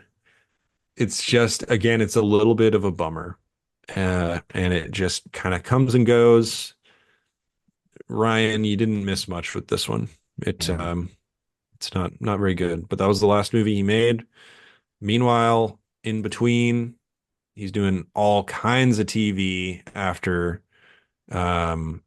He's staying busy. out of time. Yeah. I will say this, Jay. As sad as it is to see, man, this is probably one of the saddest outcomes from a directorial filmmaking standpoint that we've seen in one of our film series. I am glad that he is still working. It's one of those situations, even if it isn't television, he's made a successful career out of being a very reliable hand. He's doing well for himself. He's doing very well for himself. But there is something about seeing potential. And I think that that's what we're talking about here, folks. It's not that we're condemning him for making the creative decisions that he is or presuming what happened to his career, but it kind of think he's feels capable like of so much. That's the thing, is that you a little see bit of a lost opportunity. Very much so. And that's the thing that kind of hurts the most in doing this exercise, was finding the potential within someone and seeing it kind of slowly wilt away. And they're still around, still well respected, but you know, that one false move, Devil in the Blue Dress era was the promise of that was just the promise of that. I mean, he's got so many more great films in him. And then I think he just became gun for hire. And then weirdly has that because like there are expectations when these budgets start becoming bigger. And if you can't deliver on them, there's that. But it's the sad reality too, Jay. I think of it's the sad reality for a lot of Black directors, in that if they don't deliver they get these hits, they get less chamber. Exactly. And they get less chances to showcase if they can get back to it, and they have to find ways to adapt. And so it's very sad. All that said, he's worked on some great TV shows. No, he's made phenomenal episodes of television. And some of my favorite shows, The Leftovers, Mindhunter. Yeah. Plenty of other very popular I love that stuff. on The Leftovers, he got to follow the Amy Brenneman's character through her arc. Yeah. And that kind of shows the promise there of someone that are like Lindelof saw artistically, what he could do to just finish that arc off singly. Yeah, and if you look at, who kind of signs off on him, like people clearly respect him. He's worked a lot on David Fincher shows. He worked on, the Pacific, which has Spielberg ties, Tom Hanks ties. Very well respected name. Yeah. Very well respected. So it's not like you like Bloodline? I liked Bloodline. Is that the one with Chandler and with Mendelsohn? I liked that show. That was a pretty good show. It's a good show. Yeah, I like Mendelsohn. Vinyl, the Scorsese connection. Oh, Jesus Christ. I mean, not the Man, most I remember that. remembered show of all I time. remember that came out, and man, everybody thought that was going to be like, because it was Tim Van Patten, I believe, and it was Scorsese, and it was like, these are from the people that made Boardwalk Empire, and all, blah, blah, blah, blah, and Scorsese's behind it. Man, I remember that being such a colossal failure, absolute Yeah. colossal failure. But And it was, I do have to judge him for American Sports Story. well, I mean, you can just blame Ryan Murphy for that shit. At that point, I'd be like, I'm collecting my check. I'm getting the hell out of here. You Do you know, know who plays Tim Tebow? Tim Tebow. Jesus Christ, who plays Tim Tebow? Patrick Schwarzenegger, son of Arnold. And on that note, because that's just disturbing. Um, I hate Tim Tebow, by the way. Just Yeah. an absolute giant turd sandwich of a Okay. human being. Yeah, just gonna put that out there on the record. Do you watch Don't, that Florida Netflix doc? I don't watch any of the sports documentaries unless it's about my teams. Interesting. That Florida one was one of the worst ones I've ever seen. Wasn't the Johnny Manziel one really bad too? Men's one was okay.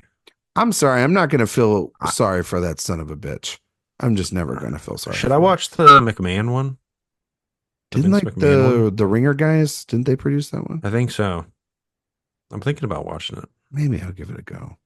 I don't know. I know that I wrestling's have no relationship with wrestling, but really I mean not well. really. That makes sense. That makes I sense. know stuff about it, but I never You never watched watched. it. Nah. I feel like that stuff now is just like there's no point to it. It's like it's crap. They recycle. It's a lot like rest of entertainment. They just recycle the old people out. They can't develop new talent. They can't find new superstars. And then yeah, the corporation's built on a bunch of corruption and disgusting things behind the scenes. So We're doing great. we're doing wonderful here, folks. Jay, Yeah. before we get out of here, you're going to answer the easiest question of all time because we're going to test your award season knowledge based on the film we just reviewed, which was Out of Time. Yeah. And a segment we call "It's an Honor to Get Nominated." Jay, you know what I'm going to ask you. Cinematography. No, this was nominated for nothing. No, it was nominated for nothing. And Jay, dare I ask, would you nominate it for anything? I would not. We were very negative on this. I liked watching it. It's likable. It's frustrating in It's the all, context of this podcast because it's frustrating in the process there's of this nothing year. to it. Well, that's look at this year. Okay. Okay. Like say Hit me. like this is the year Lord of the Rings Return of the King comes out. Okay. This is the year like Something's Gotta Give comes out. Mm-hmm. Curse of the Black Pearl. Master and Commander. Some good big movies. Right? Even if you don't like a movie like The Last Samurai comes out, Seabiscuit. These are some giant we're starting to No, but Finding Nemo's out this year. These are It some is. big movies that at least Big Fish. Like these are movies that people talk about and people like, and they were big movie, big fish. They made money or people talked about them. Mm-hmm. You know what I mean? Within the year. That's what I'm saying. I'm not saying all of them are good. Matrix Reloaded. Matrix Reloaded, Matrix Revolutions. The Lost in Translation is this year. Yeah. You know what I mean? Like this is Yeah, I mean this movie's not very good. no, it's not very good. So like it's hard to really dive into it because Geely came out this year. now Geely would be a fascinating film to talk about more than God. this thing. Would you talk about Geely? That movie. That's absolutely one of the worst movies I've ever seen. What is the worst movie you've ever seen? Do you think? I think my default is, well, I might change it. I might just make it the Guy Ritchie Swept Away. Hmm. What was the My other one you first were? instinct was Transformers 2. Hmm. Is that the Dark of the Moon? Is that what that one is? Or is that the third one? That's Revenge of the Fallen. Dark of the Moon is the third one. The fact that I That's the know this one I'm shit. that's the one I'm thinking of, Dark of the Moon. Really? You think that one's worse than the second one? Maybe. I can't remember. I haven't seen them in so long. I think it was the Um, second one that I saw in a theater and I was just like, I want to die. I think the fourth one's the worst one, The Age of I Extinction. think I stopped by then. That's when I stopped. There's something about Gasparno's climax that I also think is one of the worst experiences I've ever had in a theater. I that was the closest I've ever wanted to leave a theater. I just found it to be repugnant. Um, but then like yeah, like Battlefield Earth is a terrible movie. There's a bunch of terrible movies. But how did we get on that subject? Anyway, point being, I don't think that this movie is terrible, and I think we bashed it just because we don't give it any Oscar love or attention today. It's not like we're going to give it any Razzie attention either, you know. But it is something to really, again, feel really sad about the fact that like this is a movie that has potentially some really good um stuff on paper, and it has a giant movie star in Denzel Washington, and it just ultimately is a very boilerplate, standard, frustrating by the numbers thriller Yeah. that doesn't really allow us to fully dive into it as much as we would want to. Um, Jay, do you have a ranking? Did you want to Yeah, do I can rank rankings? them. Yeah. I can rank. You want to rank? Yeah. I'll Let's do some go ranks. from bottom to top. We gotta liven this up for people. I found like we got really Yeah, sad by yeah, the yeah. end. Uh, We got to do some rankings. I'm glad that we did this though. I I really agree. am. I I got agree. to say this, as much as like this movie, it's kind of brought us down. Maybe we're also tired. Um, Again, had fun with it. You might not had, know it from our conversation, but I did have fun with it. did you? I did. I did. I know. I'm just fucking I with you. did. I'm fucking with you. All right. Anyway, rankings. Last place. Eye of Mm, the Eagle 2, Inside the Enemy, which almost doesn't count.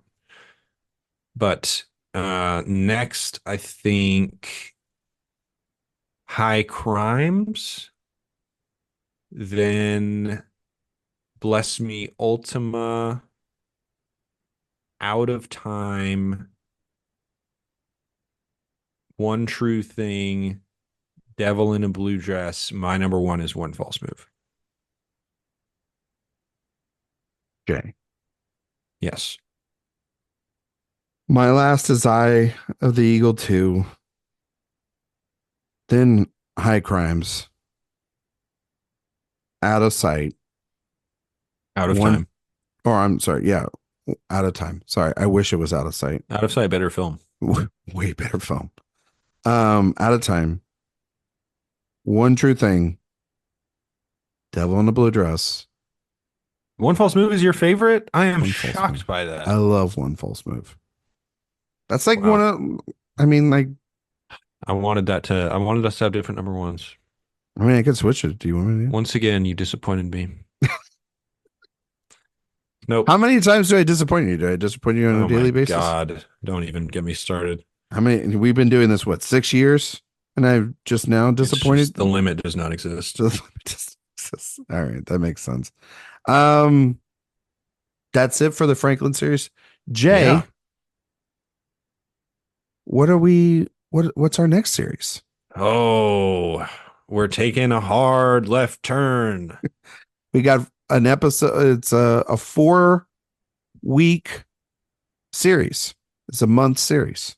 We're going art house, baby. Yeah. We're Who are we going doing, buddy? we're going Criterion, baby. We're doing Kozlowski. Yes. Yes, we are. It's going to be a good time.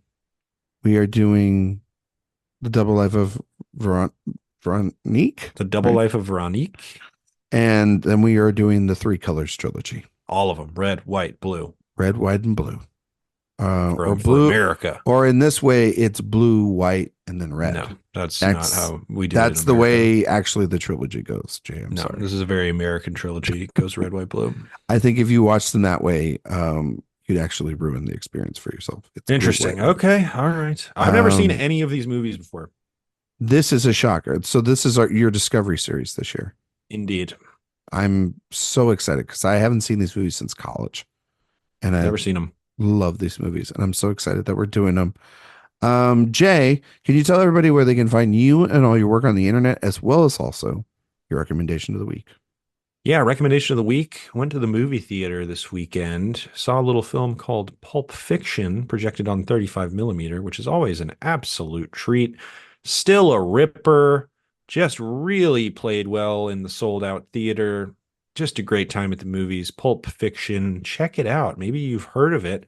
Maybe one day we'll do Tarantino. That might be the last one we ever do. No, it's not going to be the we last one we ever do, and we retire. Stop it. Well, what is the one when we're like, okay, I think it's time? What's the one that we sign off on?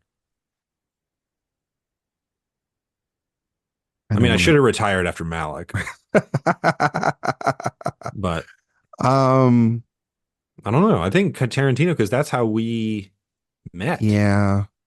But I don't want to. But I don't want to not do that just because then we're going to retire this. But oh, you're saying? Why are we talking about retiring from this show? Like, what are you doing right now? I mean, stop. Carl Franklin's filmography has got me thinking about like I'm going to end up being a gun for hire on, whatever stupid podcast there is. You sound so sad right now. Stop it. Anyway, Pulp Fiction, good movie. I mean, Tarantino will be the last one. It doesn't mean that we have to do it soon and it be the last one, but I think when that sunset approaches, I think we do Tarantino.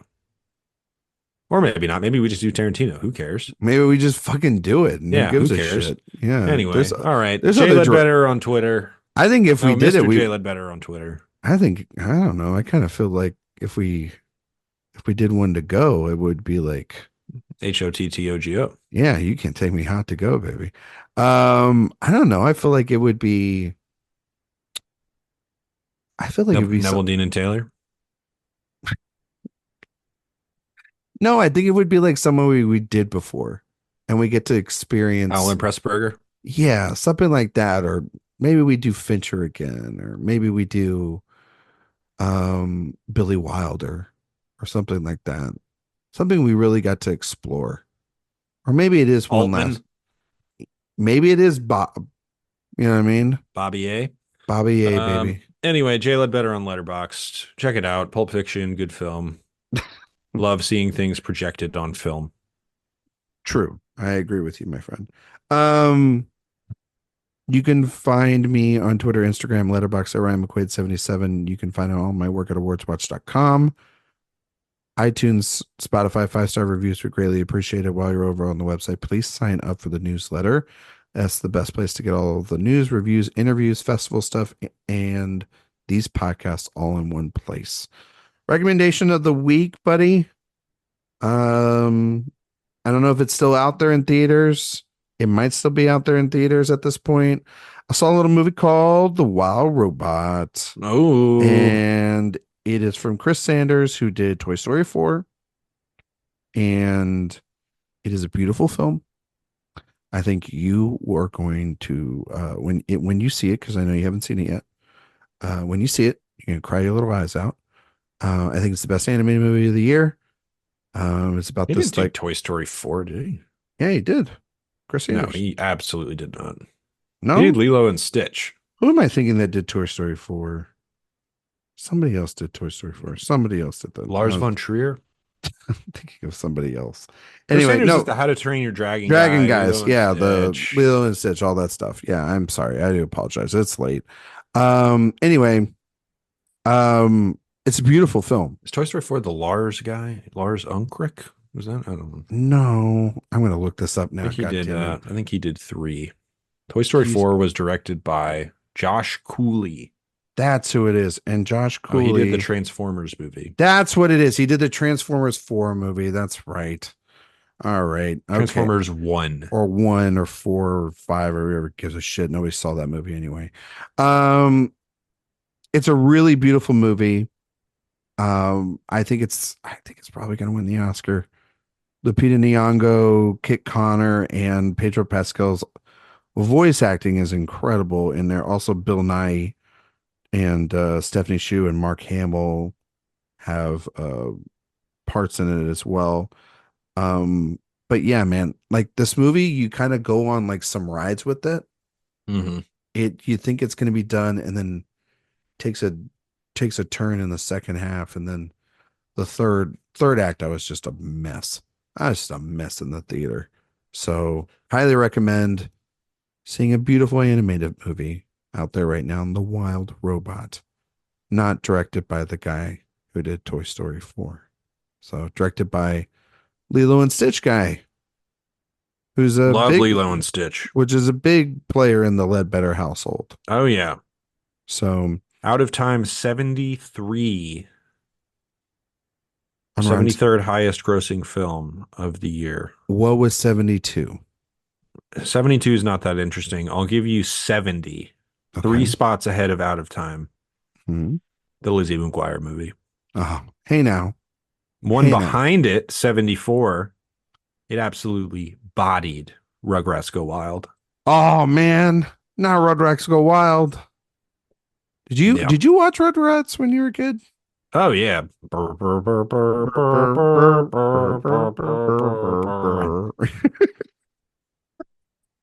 Apparently, we're getting a live action Rugrats movie. Did that happen? Did I see that this week? Really? Yeah. That's still in the zeitgeist? The Rugrats? Like It never went away, man.